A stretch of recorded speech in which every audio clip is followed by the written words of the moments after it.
Welcome to my channel. మీ ఆంధ్ర అమ్మాయి అలేఖ్య. మళ్ళీ కార్లో ఉన్నారు, ఎక్కడికి తిరుగుతున్నారు అనుకుంటున్నారా? హైదరాబాద్ వచ్చిన తర్వాత ఇక్కడి నుంచి మంత్రాలయం వెళ్ళాలని ముందే అనుకున్నాము. ఈరోజు ట్యూస్డే రోజు మేము మంత్రాలయం వెళ్ళడానికి స్టార్ట్ అయ్యాము అనమాట. మా పాప రాలేదు, మా బాబు ఒక్కడే వచ్చాడు. హైదరాబాద్ నుంచి 260 కిలోమీటర్స్ దగ్గర చూపిస్తుంది. రీచ్ అవడానికి చాలా టైమే పట్టేలా ఉంది. ఎన్నింటికి వెళ్తామో మళ్ళీ రింగ్ రోడ్ ఎంట్రన్స్కి అయితే ఎక్కేసాము. హైదరాబాద్లో ఏ రోడ్కి ఎటు వెళ్ళాలన్నా రింగ్ రోడ్ మీద నుంచి వెళ్ళాలన్నట్టుగా ఉంది. మా సగం డబ్బులు దీనికి ట్యాక్స్ కట్టినట్టు టోల్ గేట్లే కట్టేస్తున్నాము. ఎర్లీ మార్నింగ్ జర్నీలు అంటే నేను కొంచెం లేజీగా ఫీల్ అయ్యి లేకపోవడానికి ఇబ్బందిగా ఫీల్ అవుతాను, కానీ మార్నింగ్ జర్నీస్ ఎంజాయ్ చేయడానికి ఆ ఫీలింగ్ బాగుంటుంది కదా. వెదర్ని ఎంజాయ్ చేస్తూ మన కార్లో మన ఓన్గా డ్రైవ్ చేస్తూ మ్యూజిక్ వింటూ వెళ్తుంటే. మా వారికి ఎర్లీ మార్నింగ్ జర్నీస్ బాగా ఇష్టం.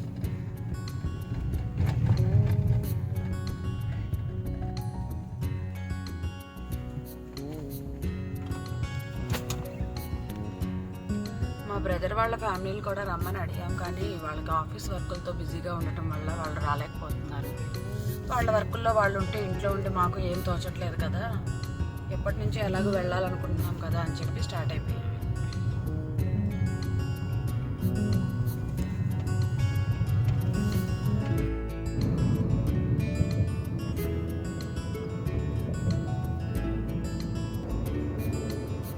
ఇంకా 2 hours చూపిస్తుంది.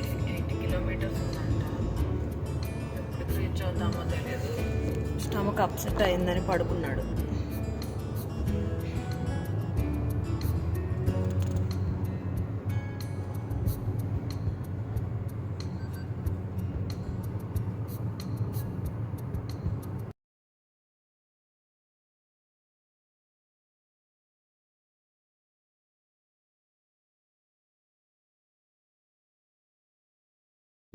గద్వాల్ స్టేషన్ దగ్గర నుంచి రైట్కి తీసుకుంటే ఇక్కడ నుంచి అంతా సింగిల్ రూటే ఉంది, హైవే ఏం లేదు.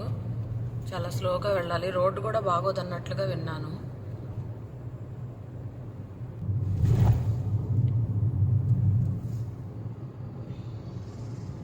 నా కెమెరా షేకింగ్ చూస్తేనే మీకు అర్థమైపోయి ఉంటుంది రోడ్డు అంతా గుంతలుగా ఉందని. ఇటు సైడ్ ఫుల్ వెంచర్స్ వేశారు, చాలా వెంచర్స్ ఉన్నాయి. ప్లాట్స్ ఫర్ సేల్ అని పెట్టుంది. అన్ని ఖాళీ స్థలాలు అనుకుంటా. ఇటు వాడు కూడా నిద్ర లేచేసాడు. సీతర్, ఇప్పుడు ఎలా ఉంది నీకు? ప్రియా, హ్యాపీ? ఎక్కడికి వెళ్తున్నాం మనం? మంత్రాలయం, రాఘవేంద్ర స్వామి టెంపుల్కి వెళ్తున్నాం. మా వాడికి ఎర్లీ మార్నింగ్ జర్నీస్ అంటే కొంచెం ఇట్లాగే ఉంటుంది. మార్నింగ్ 5కి లేపాను, లేచి బ్రష్ చేసి తలస్నానం చేశాడు. ఎర్లీ మార్నింగ్ జర్నీలు ఎప్పుడు పెట్టుకున్నా ఇంతే, కొంచెం వామిటింగ్స్ అయ్యేలాగా, కడుపు అప్సెట్గా ఉంటుంది వీడికి. మార్నింగ్ జర్నీలు అంటే అందుకే మేము చూసి ఆలోచించుకొని పెట్టుకుంటాం. ఇక టెంపుల్స్ అంటే తప్పదు కదండి, ఎర్లీ మార్నింగే వెళ్ళాలి. పైగా లాంగ్ డిస్టెన్స్ ఉన్నప్పుడు ఇంకా త్వరగా బయలుదేరాలి. అయినా పర్లేదు, వెంటనే అడ్జస్ట్ అవుతాడులేండి.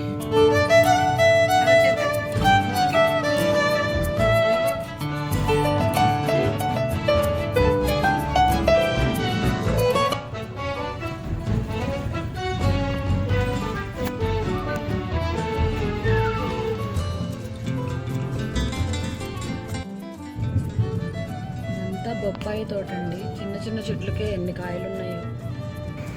హే Krishna, hi. Hi.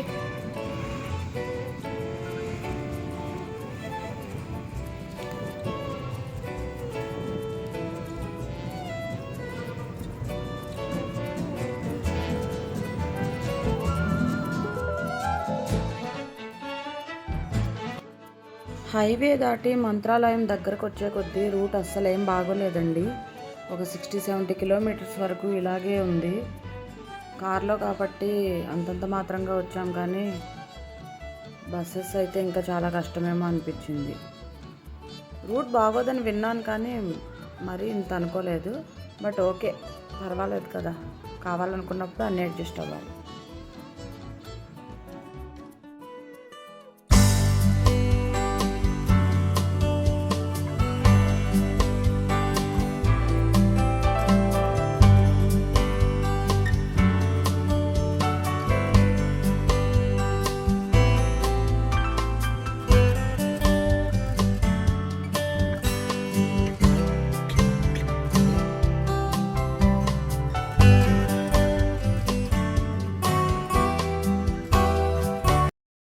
అయ్యామండి మంత్రాలయానికి. Car parking space కోసం చూస్తున్నాము.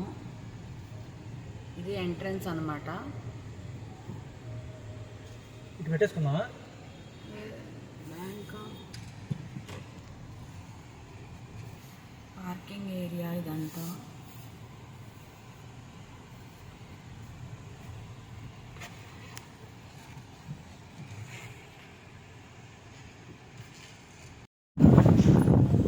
దేవస్థానంలోకి ఎంటర్ అయ్యి దర్శనం కోసం వెళ్తున్నాము.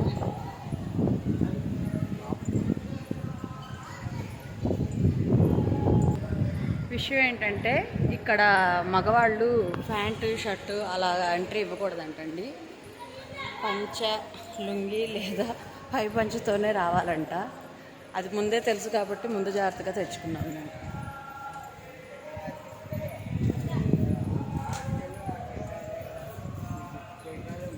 క్యూ లైన్ చూస్తే చాలా ఎక్కువే ఉన్నట్టుంది. దర్శనానికి ఎంత టైం పడుతుందో.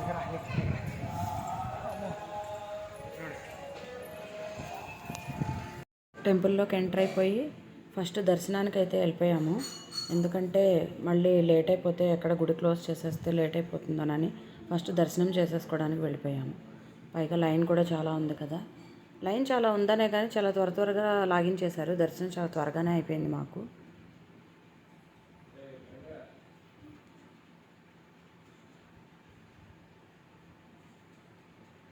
ఇది దర్శనం చేసుకుని బయటకు వచ్చిన తర్వాత బయట నుంచి గాలిగోపురాన్ని తీశానమాట. ఈ బయట చుట్టూ ఆయన ఉత్సవ విగ్రహాలు, ఆయన పూజించిన విగ్రహాలు, వాటికి సంబంధించిన పిక్చర్స్, ఫొటోస్ అవన్నీ పెట్టారు. మీకు చూపిద్దామని తీశాను.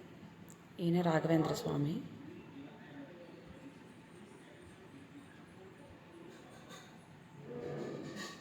నటరాజస్వామి.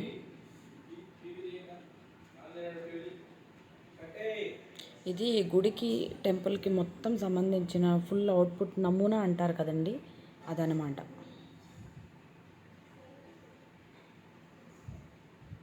చాలా పెద్ద గుడి.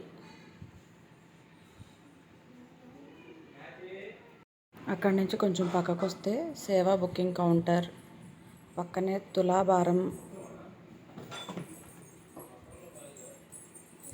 మండపం.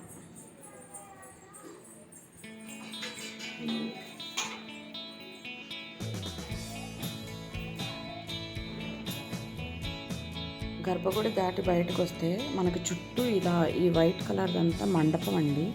4 పక్కల మండపం ఉంటుంది. ఆ మండపంలోనే వాళ్ళకి సంబంధించిన ఫోటోలు, కౌంటర్స్ పెట్టారు. ఇక్కడ చాలామంది మొక్కులు కూడా తీర్చుకుంటున్నారు.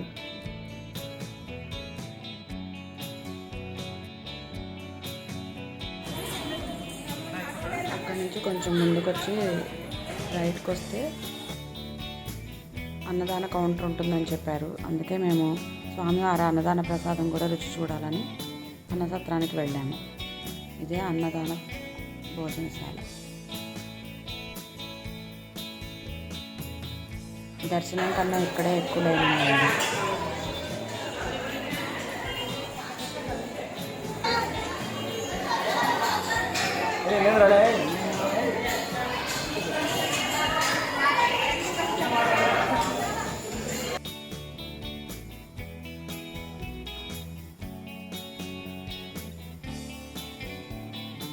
మా వాడికి హెల్త్ బాగోకపోవడంతో పద్దాక మా వారిని ఎత్తుకోమని అడుగుతున్నాడు.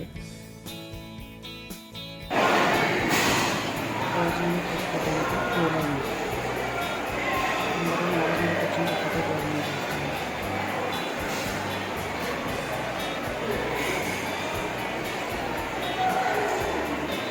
మా వారికి నాకు కలిపి నేనే భోజనం తీసుకొచ్చాను. చూసారా ఏమేమి ఇచ్చారో? పెసరపప్పు పాయసం, పెసరపప్పు చారు, పెరుగన్నం. మా వారు పెసరపప్పు పాయసాన్ని చూసి ముద్దపప్పు అనుకుని అన్నంలో వేసుకుని కలిపేసుకున్నారు. నోట్లో పెట్టుకున్న తర్వాత తెలిసింది అది పాయసం అని. భోజనం చేసేసి బయటకు వచ్చేసాము. దర్శనానికి లేట్ అయిపోతుందని ఫస్ట్ ఎంట్రన్స్లో మీకు ఈ చూపించాల్సినవన్నీ షూట్ చేయకుండానే ముందు దర్శనానికి వెళ్ళిపోయాను. ఇక దర్శనం అయిపోయిన తర్వాత లీజర్గా బయటకు వచ్చి చాలా టైం ఉండటంతో మీకు ఇవన్నీ క్లియర్గా చూపిద్దామని చెప్పి షూట్ చేశాను. చాలా పెద్ద ప్లేస్ అండి గుడి ఇది. చుట్టూ మండపాలుండి ఆ మండపాల మీద దేవుళ్ళకి సంబంధించిన స్టోరీస్ అన్నీ ఇలా ఫొటోస్ ద్వారా పిక్చర్స్ ద్వారా మొత్తం చూపిస్తున్నారు. నేను అన్నీ షూట్ చేయలేకపోయాను, కొంతవరకు షూట్ చేశాను. ఇంకా చాలా వీడియో ఉంది ఫ్రెండ్స్. దీని తర్వాత మేము పంచముఖ ఆంజనేయ స్వామి టెంపుల్కి, రాఘవేంద్ర స్వామి గారు నివసించిన ఇంటికి వాటిని కూడా దర్శించాము. వాటిని చూపించడానికి ఈ వ్లాగ్లో టైం సరిపోవట్లేదు. అవన్నీ మీకు నెక్స్ట్ వ్లాగ్లో క్లియర్గా చూపిస్తాను. నెక్స్ట్ పార్ట్ కోసం వెయిట్ చేయండి. ఈ వీడియో నచ్చితే లైక్ చేయండి, షేర్ చేయండి, కామెంట్ చేయండి. మా ఛానల్ని సబ్స్క్రైబ్ చేసుకోవచ్చు కదండి.